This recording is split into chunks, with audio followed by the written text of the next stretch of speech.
ஓம் ஸ்ரீ குருபியோ நமக. ஓம் ஸ்ரீ மகா பெரியவா சரணம். ஆகஸ்ட் 3ஆம் தேதி திங்கட்கிழமை நாளைய தினம் ஆடி பெருக்கு.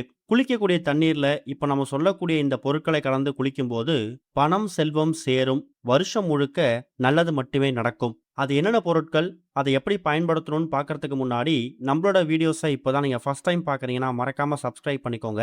தொடர்ந்து இது மாதிரி அப்டேட் தெரிஞ்சுக்கிறதுக்கு பக்கத்துல நோட்டிஃபிகேஷன் பெல்லை கிளிக் பண்ணி ஆல் அப்படிங்கிறத செலக்ட் பண்ணிக்கோங்க. இப்ப ஆடிப்பெருக்கு தினத்துல என்னென்ன பொருட்களை கலந்து குளிக்கணும் அப்படிங்கிற பத்தி தெளிவா தெரிஞ்சுக்கலாம். ஒரு வருஷமும் ஆடி மாதத்துல வரக்கூடிய 18வது நாளை தான் நம்ம ஆடிப்பெருக்கு, ஆடி 18ஆம் பெருக்குங்கிற மாதிரி கொண்டாடுறோம். இது பெருக்கத்துக்கு உரிய நாள்.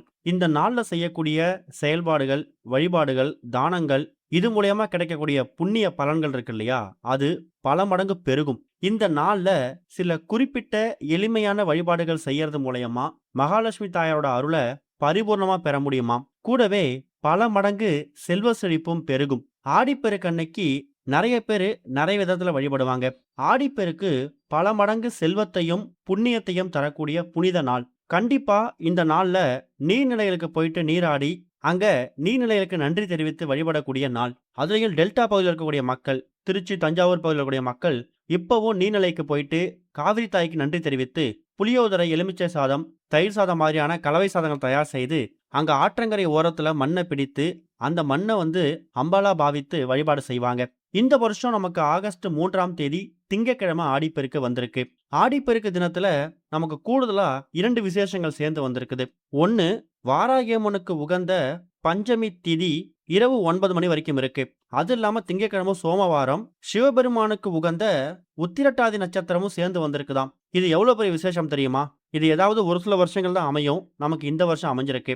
நீர்நிலைகளுக்கு போயிட்டு அங்க காவிரி தாய அன்னையாக பாவித்து மஞ்சள் குங்குமம், பூ, வெற்றிலை பாக்கு இது மாதிரி மங்கள பொருட்களை வைத்து வழிபாடு செய்யறது நம்ம வாழ்க்கையில மங்களங்களை பெருக்க செய்யும் அப்படிங்கறத நம்பிக்கை. ஆனா இப்ப இருக்கக்கூடிய காலகட்டத்துல எல்லோராலையும் புண்ணிய நதிகளுக்கோ, ஆறு, ஏரி, குளம் மாதிரி நீர்நிலைக்கோ போயிட்டு நீராட முடியாது, வழிபாடு செய்ய முடியாது.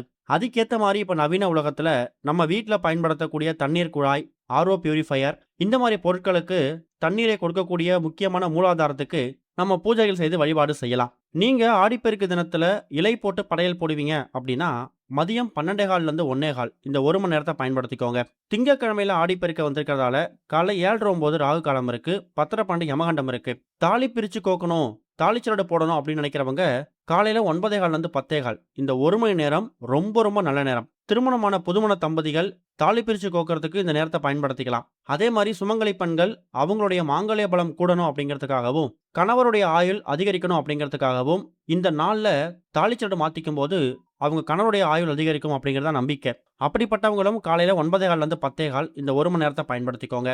மாலை ஒரு 6-7 மணிக்கு மேல வீட்டோட பூஜையில விளக்கேற்றி வச்சுட்டு சிவபெருமான், மகாலட்சுமி தாயார் இப்படி எல்லா தெய்வங்களையும் ஒரு சேர வணங்கணும். இந்த நாள்ல நீங்க நல்ல காரியங்கள் எதுவா இருந்தாலும் தாராளமா பண்ணலாம். ஆடிப்பெருக்கு தினத்துல எந்த ஒரு நல்ல காரியத்தை ஆரம்பிச்சாலும் கண்டிப்பா அது பெருகும் அப்படிங்கிறது ஒரு பெரிய நம்பிக்கை. அதனாலதான் ஆடி மாதத்தை சுபகாரியங்கள் பயன்படுத்துறனாலும் ஆடிப்பெருக்க பயன்படுத்திப்பாங்க. சுபகாரியங்கள் பத்தியான பேச்சுக்கள் ஆரம்பிக்கிறது, திருமணத்துக்கு உடை எடுக்கிறது, வண்டி வாகனங்கள் வாங்குறது இது மாதிரி விஷயங்களுக்காகவும் தாராளமா நீங்க ஆடிப்பெருக்க பயன்படுத்தலாம். இப்படி பல மகத்துவங்களையும் நம்ம வாழ்க்கையில இருக்கக்கூடிய பலவிதமான செல்வங்களை பெருக வைக்கக்கூடிய இந்த ஒரு ஆடிப்பெருக்கு தினத்துல தூங்கி எழுந்ததுக்கு பிறகு நம்ம செய்யக்கூடிய முதல் வேலை என்ன? குளிக்கிறது தான். அப்படி குளிக்கக்கூடிய விஷயத்துல இருந்தே நீங்க தெய்வீக சம்பந்தப்பட்ட விஷயங்களை பண்ணும்போது ஆடிப்பெருக்கு ரொம்ப சிறப்பான நாளா அமையும். நம்ம முன்னாடியே சொல்லியிருந்தோம், ஆடிப்பெருக்கு தினத்துல நீர்நிலைகளுக்கு வழிபாடு செய்யறத முக்கியத்துவமா கொடுக்கணும்னு. நிறைய பேர் நீர்நிலைகளுக்கு போயிட்டு அங்க நீராடி அங்கேயே உடைகளை மாத்தி காவிரி தாய்க்கு பூஜை செய்து அங்கேயே சுமங்கலி பெண்கள் தாளிச்சடை மாத்தி அவங்க தயார் செய்து எடுத்துட்டு போயிருக்கக்கூடிய அந்த நைவேத்தியங்களை படைச்சிட்டு அதுக்கப்புறம் வீட்டுக்கு வருவாங்க. ஆனா இப்ப இருக்கக்கூடிய காலகட்டத்துல வேலை பளு அதிகமா இருக்கிறதால எல்லோராலையும் நீர்நிலைகளுக்கு போயிட்டோம் நீராடுறது சாதாரண விஷயம் இல்ல. அதுலயும் ஆறு, ஏரி, குளம், கடல் இது மாதிரி நீர்நிலைகளுக்கு போய் நீராடுறது ரொம்ப விசேஷம். அது மூலயமா நம்ம பாவங்கள்லாம் விலகும், வாழ்க்கையில ஏற்படக்கூடிய நல்ல விஷயங்கள்லாம் பன்மடங்கு பெருகும். அதுக்கு ஒரு அற்புதமான வழி, இப்ப நம்ம சொல்லக்கூடிய இந்த பொருட்களை உங்க வீட்டோட பூஜை அறையில ஒரு சிறிய சொம்பு தண்ணீர்ல கலந்து அந்த தண்ணீரை நீங்க குளிக்கக்கூடிய பாத்திரத்துல கலந்து குளிக்கும் போது நீர்நிலைகளுக்கு போயிட்டு நீராடின, அதுவும் ஆடிப்பெருக்கு தினத்துல நீராடி பாவங்களை போக்குன பலனை உங்க வீட்டிலேயே பெற முடியும். சொல்லக்கூடிய ஒரு பொருளும் உங்க வீட்டுல தினமும் ரொம்ப சர்வ சாதாரணமா பயன்படுத்தக்கூடிய பொருட்கள் தான். இதுல ஒரு சில பொருட்கள் மட்டும் நீங்க புதிதா வாங்குற மாரி இருக்கலாம். அந்த பொருட்களும் ரொம்ப எளிமையா உங்க வீட்டு பக்கத்துல கடைகள்லயே கிடைச்சிடும். முதல் முக்கியமான பொருள், கண்டிப்பா கல்லுப்பு சேர்க்கணும். கல்லுப்பு அப்படிங்கிறது மகாலட்சுமி தாயார் அம்சம் பொருந்திய ஒரு பொருள். அது மட்டும் இல்ல, கடல்ல குளிச்ச பலன், காசி, ராமேஸ்வரம் மாதிரியான புனித கடல்ல, புனித நீர்ல குளிச்ச ஒரு பலன் உங்களுக்கு கிடைக்கணும். பாவங்கள்லாம் விலகணும் அப்படின்னு நினைக்கிறவங்க, அந்த கடல் தண்ணீருக்கான ஒரு பொருள, அந்த கல்லுப்ப நீங்க குளிக்கக்கூடிய தண்ணீர்ல கொஞ்சமா சேர்த்துக்கணும். இன்னொரு பக்கம் அறிவியல் ரீதியா கல்லுப்பு ஒரு கிருமி நாசினி. இப்படிப்பட்ட மகத்துவம் வாய்ந்த கல்லுப்பு ஒரு ஸ்பூன் எடுத்து வச்சுக்கோங்க. அடுத்ததா வெட்டி வேர். பெயர் தான் வெட்டி வேர். ஆனா வெற்றிகளை வாரி வழங்கக்கூடிய வேர் வந்து வெட்டி வேர். சிவபெருமானோட உருவங்கள ஒருத்தர் இருக்கக்கூடியவரு நடராஜர். சிதம்பரத்துல உள்ள நடராஜருக்கு வெட்டிவேர் மாலை சமர்ப்பிக்கிறது விசேஷம். அதே மாரி சுவாமி சிலைகளுக்கு அபிஷேகம் பண்ணும்போது சாதாரணமா இருக்கக்கூடிய தண்ணீர தெய்வீக சம்பந்தப்பட்ட ஒரு தீர்த்தமா மாத்துறதுக்கு இந்த வெட்டிவேரை பயன்படுத்துவாங்க. வெட்டிவேர் வாசத்துக்கு கெட்ட சக்திகள் கிட்ட நெருங்கவே நெருங்காது. அப்படிப்பட்ட மகத்துவம் வாய்ந்த பாசிட்டிவிட்டியை அதிகப்படுத்தக்கூடிய ஏதோ கோயிலோட கர்ப்ப கிரகத்துல நுழைஞ்ச உணவை ஏற்படுத்தக்கூடிய பொருள் வந்து வெட்டிவேர் தான். அதனால 2, 3 துண்டு வெட்டிவேர் எடுத்துக்கோங்க. இந்த வெட்டிவேர் வந்து நாட்டு மருந்து கடைகள்லயும் இல்ல சூப்பர் மார்க்கெட்லயும் ரொம்ப எளிதா கிடைக்கும். அடுத்த ஒரு முக்கியமான பொருள், கண்டிப்பா இந்த ஒரு பொருள் நீங்க சேர்த்தே ஆகணும். அதுதான் மருதாணி இலை.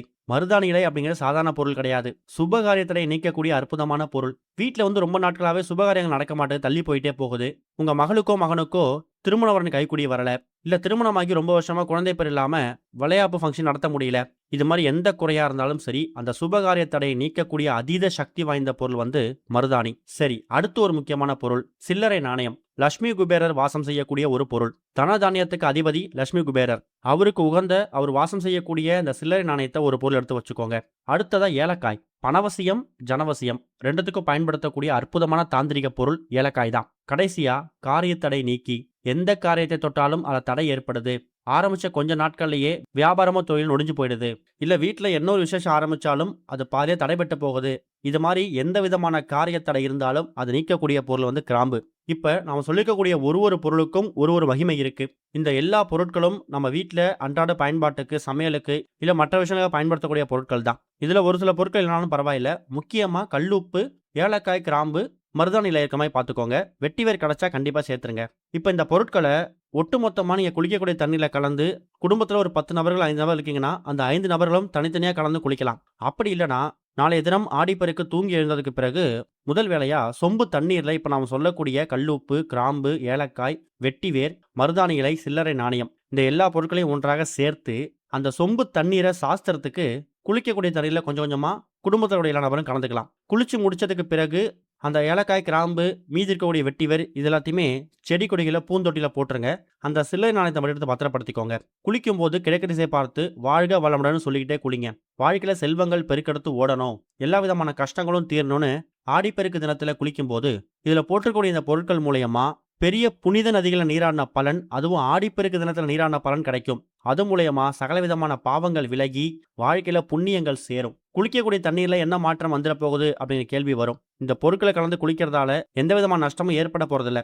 ஆனா ஒரு சிறிய மாற்றம் ஏற்பட்டாலும் அதுக்கு நீங்க மட்டும்தான் அதிபதியா இருக்க போறீங்க.